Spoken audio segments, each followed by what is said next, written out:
இந்து சமயத்துல ஃபாலோ பண்ணும் பல சடங்கு சம்பிரதாயங்களை உண்மை காரணம் என்ன தெரியாமலே மூட நம்பிக்கைன்னு சொல்லி அதை எல்லாத்தையுமே ஒதுக்கி வச்சுட்டு பேரு தெரியாத பலவிதமான கிருமிகள் நடுவுல நம்ம பயந்து வாழ்ந்துகிட்டு இருக்கோம்.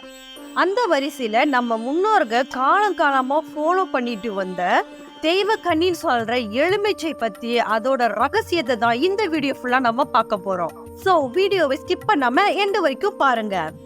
ஏன் எலுமிச்சை பழத்தை ரெண்டா வெட்டி அதுல மஞ்சள் குங்குமம் தடவி நிலவாசல் வெளியில வைக்கிறோம்?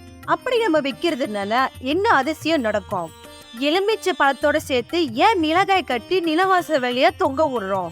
எலுமிச்சை பழத்தை குங்குமம் தடவி ஏன் காவ கொடுக்கறோம்? தண்ணியில எலுமிச்சை பழத்தை போட்டு வைக்கிறதுனால என்னென்ன நன்மைகள் நடக்கும்? அன்றாட நம்மளோட வாழ்க்கையில அதிசயங்களை காட்டிக் கொண்டிருக்கும் இந்த எலுமிச்சை பழத்தை பத்தி ஆன்மீக ரீதியாகவும் சயின்ஸ் ரீதியாகவும் இந்த ஒரே வீடியோல நீங்க தெரிஞ்சுக்கலாம். அதுக்கு முன்னாடி உங்க வீட்டுல திஷ்டி கழிக்கிறதுக்கு எலுமிச்சை பழத்தை நீங்க யூஸ் பண்றீங்களான்னு கமெண்ட் பண்ணுங்க. எலுமிச்சை பழத்துக்கு உயிர் இருப்பதாக வேத சாஸ்திரங்கள்ல சொல்லப்பட்டிருக்கு. அதோட எலுமிச்சை பழத்துக்கு மந்திர சக்தி ஆக்கரிக்கும் சக்தியும் இருக்கு. இதனாலதான் எலுமிச்சை பழத்தை நம்ம தெய்வத்துக்கு படைக்கிறோம். இந்த எலுமிச்சை பழத்தை ரெண்டு விதமா பயன்படுத்துவாங்க. ஒன்னு நல்ல சக்திக்கும், இன்னொன்னு தீய சக்தியை ஏவி விடுறதுக்கும் பயன்படுத்துவாங்க. இந்த எலுமிச்சை பழத்தை கோவில கொடுக்கும் போதும் அது நல்ல சக்தியாக பெற்றிருக்கும். தொழில் செய்யற இடத்துல இந்த தீய சக்திகளை விரட்டுறதுக்கான இந்த எலுமிச்சை பழத்தை நம்ம பயன்படுத்துறோம். எலுமிச்சை பழ சாறில் சிட்ரிக் அமிலம் இருக்கு. இந்த எலுமிச்சை பழத்துக்கு ஈர்ப்பு சக்தி இருக்கு. தண்ணிலே மறந்து அருள் ஆடுறவங்கள நம்ம நிறைய பேரை பார்த்திருப்போம். அவங்களுக்கு இந்த எலுமிச்சை பழத்தை கொடுக்கறத நம்ம நிறைய பேர் பார்த்திருப்போம். அதை அவங்க அந்த பழத்தை கடிச்சு சாப்பிடும் போது அந்த சாறு அவங்க வாயில இறங்கும் போது அவங்களோட சுய நினைவுக்கு வருவதை பார்த்திருப்போம். பொதுவாவே ஒரு வீடு கட்டிட்டாங்கன்னா அந்த வீட்டுக்குள்ள போறது முன்னுக்கு தலைவாசல் முன்னுக்கு நிறைய பூஜைகள்லாம் செஞ்சுட்டு அதுக்கப்புறமா தான் மற்ற வேலைகளை வீட்டுக்குள்ள போய் செய்வாங்க. எப்போதுமே குலதெய்வமும் மகாலட்சுமியும் வீட்டுப்புறத்துல தான் இருப்பாங்கன்னு அதனாலதான் இந்த பூஜைகள் எல்லாம் செய்யப்படுது. எதனாலனா கெட்ட சக்திகளை வீட்டுக்குள்ள உள்ள வராம அந்த தெய்வங்கள் தடுத்துக்கிட்டு இருக்கும். இதனாலதான் அந்த சக்தி இன்னும் அதிகரிக்கிறதுக்கான சில பொருட்களை கட்டி வாசல்ல தொங்க விடுவாங்க. இதுக்கு நம்மளோட முன்னோர்கள் புராண கதையை கூறியிருப்பாங்க. அதாவது மகாலட்சுமியோட சகோதரி தான் மூதேவி. இந்த மூதேவி வீட்டுல இருக்க செல்வ செழிப்புகளை எடுத்துட்டு சென்றுவாங்கன்னு சொல்லப்பட்டிருக்காங்க. அந்த மூதேவிக்கு பிடிச்ச பொருள் புளிப்பு, காரம், சூடான பொருள். இதனாலதான் நம்ம நிலவாசல்ல என்ன கட்டி வச்சிருக்கோம்னா புளிக்கு எலுமிச்சையோ, காரத்துக்கு மிளகாயோ, சூடுக்கு கறியோ போட்டு கட்டி வச்சிருக்கோம். மூதேவிக்கு பிடிச்ச பொருள் வீட்டு வாசல் மின்னிக்கு இருக்கிறதுனால இவங்க அதை சாப்பிட்டுட்டு நிலவாசல்ல இருந்து அப்படியே போயிடுவாங்க, வீட்டுக்குள்ள நுழைய மாட்டாங்க. அப்படின்றதுனாலதான் எலுமிச்சை, மிளகாய், கறி இதை நம்ம நிலவாசல் வெளில கட்டி வச்சிருக்கோம்.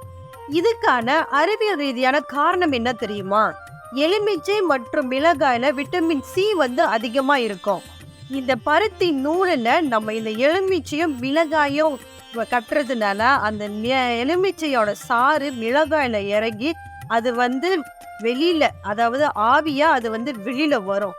இந்த ஆவி காற்றோட கலந்து நம்மளோட சுவாசத்துக்கு நல்லதை அது அனுகரிக்கும். அது மட்டும் இல்லாம எலுமிச்சையோட வாசம் வீட்டுக்குள்ள கிருமிகள், பூச்சிகள் வர விடாம அது பாதுகாக்கும். அதுல இருந்து நமக்கு நோய் தொற்று வராம நம்ம பாதுகாக்க முடியும். அடுத்து எலுமிச்சை பழத்துல எதுக்கு குங்குமத்தை தடவி காவு கொடுக்கறாங்கன்னு தெரிஞ்சுக்கலாம். குங்குமம் என்பது மஞ்சளோட சுண்ணாம்பு சேர்த்து தயாரிக்கப்படுறது. இந்த மஞ்சள் கிருமி நாசின்னு நம்ம எல்லாத்துக்குமே தெரிஞ்சிருக்கோம். அதே மாதிரி வண்டு, பூச்சி ஏதாவது கடிச்சிருச்சுன்னா அதுக்கு சுண்ணாம்பு தடவுவாங்க. மஞ்சளுக்கும் சுண்ணாம்புக்கும் பாக்டீரியாவும் விஷ கிருமிகளை அழிக்கிற சக்தி இருக்குது.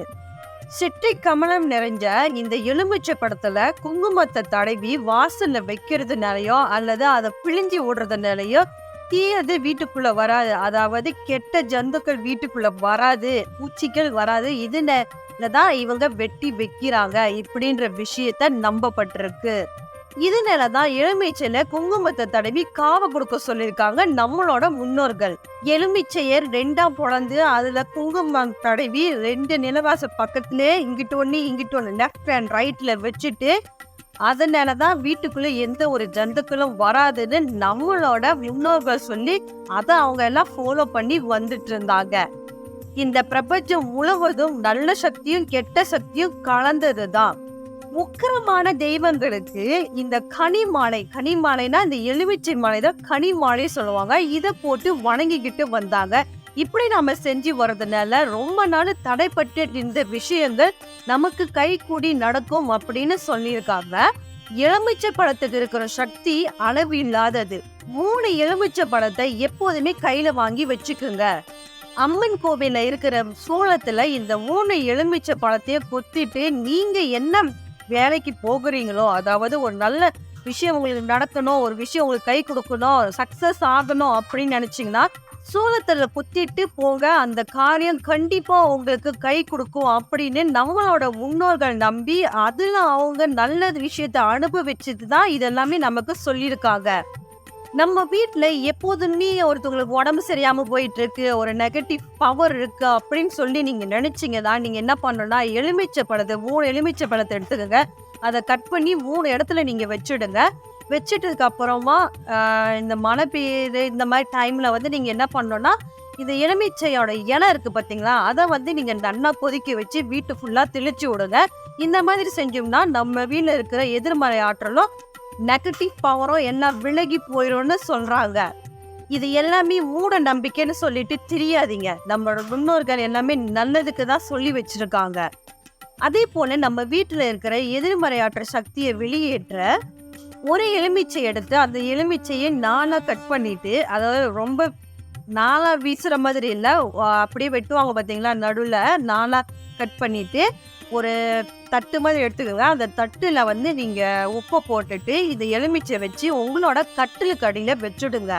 மறுநாள் காலையில கைப்படாம ஒரு பிளாஸ்டிக் கவர் எடுத்து அந்த உப்போடு சேர்த்து அந்த எலுமிச்சையும் போட்டு அதை கைப்படாம கட்டி தூக்கி வீசிடுங்க. இப்படி நம்ம செய்யும் போது நம்ம வீட்டுல இருக்கிற கெட்ட சக்தியை முழுமையாக வெளியேறிவிடும் சொல்லியிருக்காங்க.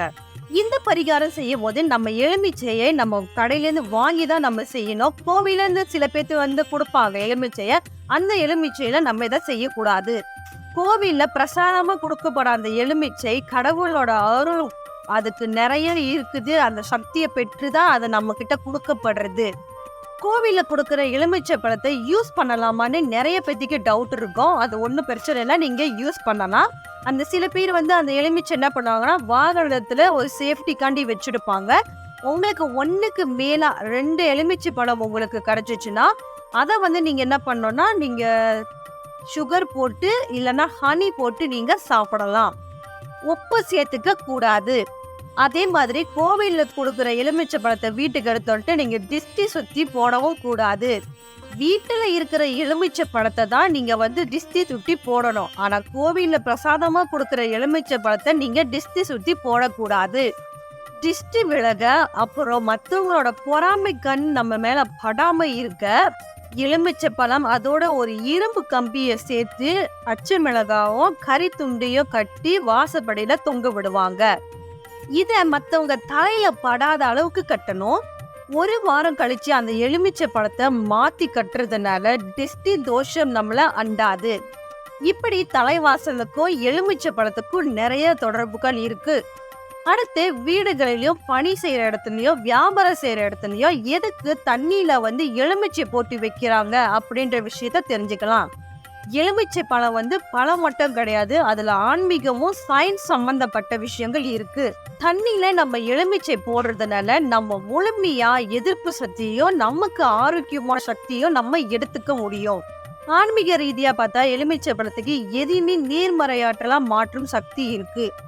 ஒருத்தவங்க கெட்ட எண்ணத்தோட நம்மளை நெருங்கி நம்ம வீட்டுக்கு வந்தாங்கன்னா, அதாவது தொலை செய்யற இடமோ வீட்டுக்கு வந்தாங்களோ, எலுமிச்சையை ஒரு தண்ணியில அவங்க பார்த்தாங்கன்னா அவங்க கொஞ்ச நேரத்துக்கு வந்து திகைச்சு போய் நின்றுட்டு இருப்பாங்க. அந்த ஷாக்கே அவங்களோட தீவிரத்தை குறைச்சிடும். மற்றொன்று என்ன பார்த்தீங்கன்னா, தண்ணிக்கு ஞாபக சக்தி இருக்குன்னு நிறைய ஆய்வுல கண்டுபிடிச்சிருக்காங்க. தண்ணிக்கு தன்னை சுற்றி உள்ள விஷயங்களுக்கு மாறுபடுறதுக்கு அதுக்கு நிறைய தன்மைகள் உண்டு. நான் உங்களுக்கு இன்னொரு எக்ஸாம்பிள் சொல்றேன். நம்மளே நிறைய புராண காலங்கள்லாம் பார்த்திருப்போம். இந்த அகத்தியர்ல என்ன பண்ணுவாரு, சாபம் எல்லாம் விட்டாருன்னா உடனே தண்ணியை ஊற்றி தான் சாபம் விடுவாங்க. அதே மாதிரி தண்ணியை ஊற்றி தான் நிறைய வாழ்த்துகளும் பண்ணியிருக்காங்க. அது மட்டும் இல்லாம யாகங்கள் நடக்கிறதெல்லாம் தண்ணியை தான் நம்மகிட்ட கொடுத்து வீல போய் தெளிக்க சொல்லுவாங்க. ஸோ இந்த தண்ணிக்கு அவ்வளோ பவர் இருக்கு. அதனால நல்லதாவும் மாற முடியும், கெட்டதாவும் மாற முடியும். இப்ப நம்ம ஒரு கிளாஸ்ல எலுமிச்சைய போட்டு வைக்கிறதுனால, அந்த இடத்த சுத்தி ஒரு கெட்ட எண்ணங்கள், நெகட்டிவ் இந்த மாதிரி இருந்தாலும், அதை எல்லாத்தையும் போக்க விட்டுட்டு பாசிட்டிவான எனர்ஜிகள குடுக்கும்.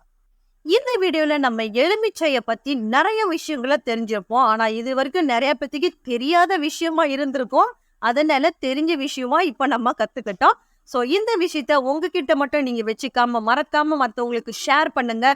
அவங்களும் அவங்க இந்த எலுமிச்சைய பத்தி தெரியாத விஷயங்கள கத்துக்கிட்டோம். ஓகே, நம்ம விஷயத்துக்கு வருவோம். இப்ப யாரெல்லாம் என் சேனல் சப்ஸ்கிரைப் பண்ணிருக்கீங்க, அவங்க எல்லாத்துக்குமே ரொம்ப ரொம்ப ரொம்ப நன்றி. அப்புறம் சப்ஸ்கிரைப் பண்ணாமலே பார்த்துட்டு இருக்கீங்க, மறக்காம சப்ஸ்கிரைப் பண்ண தட்டி விட்டுட்டு தான் கண்டினியூ பண்ணி பாருங்களேன். அப்பதான் நான் மேலும் மேலும் போடுற வீடியோஸ் உங்களுக்கு சேரும். அது மட்டும் இல்லாம உங்களுக்கு இன்னும் புதிய புதிய விஷயங்களை கொண்டு சேர்க்க எனக்கு ஒரு ஆர்வமா இருக்கும். ஸோ மறக்காம சேனலை சப்ஸ்கிரைப் பண்ணிருங்க.